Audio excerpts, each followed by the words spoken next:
बिस्मिल्लाहिर्रहमानिर्रहीम अल्लाहुम्मा सल्लि अला मुहम्मद व आले मुहम्मद। मोमिनीन कराम, एक दो वीडियोस पहले हमने ज़िक्र किया था कि किन असबाब की वजह से रिज़्क़ में कमी वाक़ई होती है, तो वो असबाब हमने ज़िक्र किए थे। आज हम वो असबाब ज़िक्र करेंगे कि जिन की वजह से रिज़्क़ में इजाफ़ा होता है। गुज़श्ता चंद वीडियोस हम इसके बारे में बना रहे हैं कि वो अमाल जिनसे हमारे रिज़्क़ में, हमारे हाफ़ज़े में, गुज़श्ता दो वीडियोस हमने ये बनाई कि इंसान का हिफ्ज़ किस तरह मजबूत होता है या किन वजूहात की वजह से इंसान निस्यान का मरीज़ बन जाता है, वो हम ज़िक्र कर चुके हैं। आज हम ज़िक्र करेंगे कि इंसान का माल और रिज़्क़ जो है वो कब बढ़ता है और उसमें बरकत कब आती है। हलाल माल और रिज़्क़ में बरकत के क्या क्या असबाब हैं।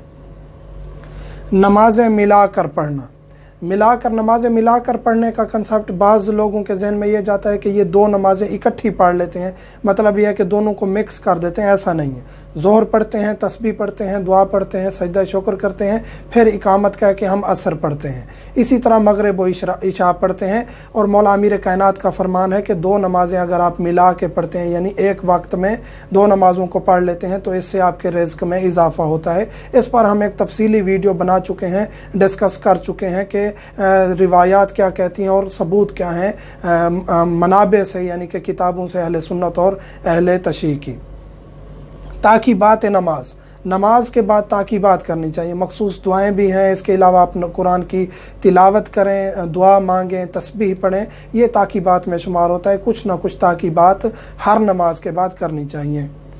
अक़रबा का ख्याल रखना चाहिए। हकूक़ अक़रबा जो हैं, इसकी बहुत ज़्यादा ताकीद की गई है। सैकड़ों रिवायात मौजूद हैं किताबों में जिनमें अक़रबा यानी कि बहन, भाई, चचा, मामू, खाला, नाना, नानी, ये अक़रबा हैं जो करीबी रिश्ते हैं। इन सब का ख्याल रखना चाहिए, इनके हकूक़ अदा करने चाहिए। जितना हो सके इनको अजियत ना दें, इनको टार्चर ना करें, इनके ख़िलाफ़ कोई बात ना करें।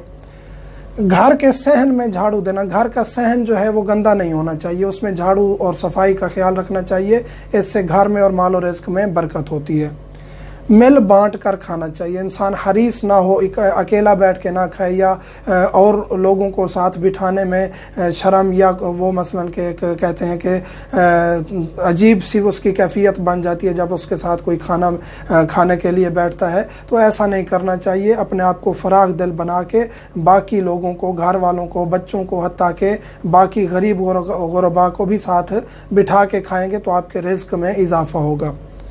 सुबह सवेरे रिज़्क़ की तलाश के लिए निकलना, ये हम ज़िक्र कर चुके हैं कि सुबह सवेरे नमाज के बाद अगर आप सो जाते हैं रिज़्क़ में कमी वाक़ई होती है। सुबह नमाज के बाद, नमाज फ़जर के बाद तलुए शम्स तक सोना मकरूह है और वो वक्त होता है जब आप रिज़्क़ की तलाश में निकलते हैं। एक जॉब होल्डर शख्स है, उसको पता है कि मैंने निकलना ही 8-9 बजे है, वो अलग बात है। लेकिन अगर कोई शख्स जो रिज़्क़ के लिए देर से जानबूझकर देर से निकलता है, काश्तकार है, कोई उसका ऐसा काम है कि वो सुबह जा सकता है और एहतमाम कर सकता है लेकिन जानबूझ के देर करता है, तो उसके रिज़्क़ में कमी वाक़ई होगी।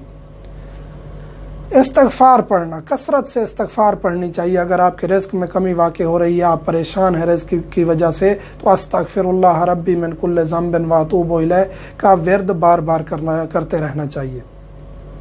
ख़यानत नहीं करनी चाहिए। ख़यानत से मुराद है कि आपको लोग अमीन समझते हैं, आपके पास अमानत रखते हैं, आपको निगहबान समझते हैं किसी चीज़ का, आपको ख्याल रखने के लिए कहते हैं कि इस चीज़ का, इस बंदे का, इस बच्चे का, इस माल का आपने ख्याल रखना है और आप ख़यानत करते हैं, तो उससे भी रिज़्क़ में कमी वाक़ई होती है।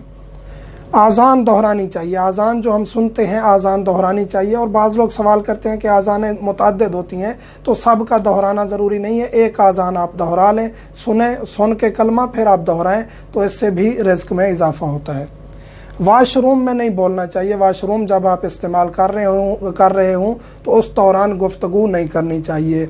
ज़िक्र इलाही करना चाहिए। और ये सवाल पैदा होता है कि वाशरूम में अल्लाह का ज़िक्र, वो तो गंदी जगह है। नहीं, ज़िक्र खुदा आप हर जगह कर सकते हैं और ख़ुद रिवायात में मौजूद है कि आप बैतुल खला में कौन कौन सा ज़िक्र कर सकते हैं। लालची नहीं होना चाहिए। आपके पास सब कुछ मौजूद है, फिर आप हिर्स करेंगे तो रिज़्क़ में कमी वाक़ई होगी। शुक्र खुदा करना चाहिए।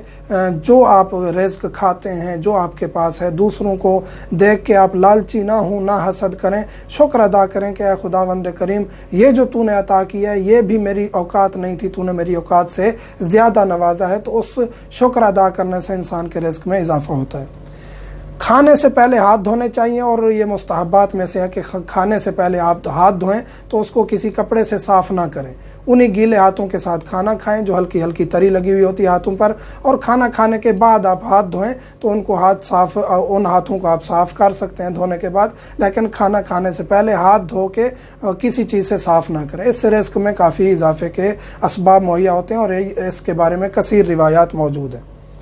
دسترخوان سے چن کر کھانا چاہیے۔ ہم کباہت محسوس کرتے ہیں، دسترخوان پر کچھ گر جائے تو ہم اس کو نہیں اٹھاتے، چاول کے ٹکڑے ہیں، روٹی کے ہیں، کوئی چیز دسترخوان پہ گر گئی ہے تو اس کو اٹھا کے کھانے سے رزق میں بھی برکت ہوتی ہے، دل بھی نرم ہوتا ہے، اور اس کے بارے میں کثیر روایات موجود ہیں۔ مومنین سے ملتمس ہوں مجھے، میرے بچوں کو، والدین کو دعاؤں میں یاد رکھا کریں، اور ہم بھی مولا امیر کائنات کے حضور تمام مومنین کے لیے، ان کی صحت یابی کے لیے، اور ان کی جو نیک حاجات ہیں سب کے لیے دعا گو رہتے ہیں۔ الحمدللہ رب العالمین۔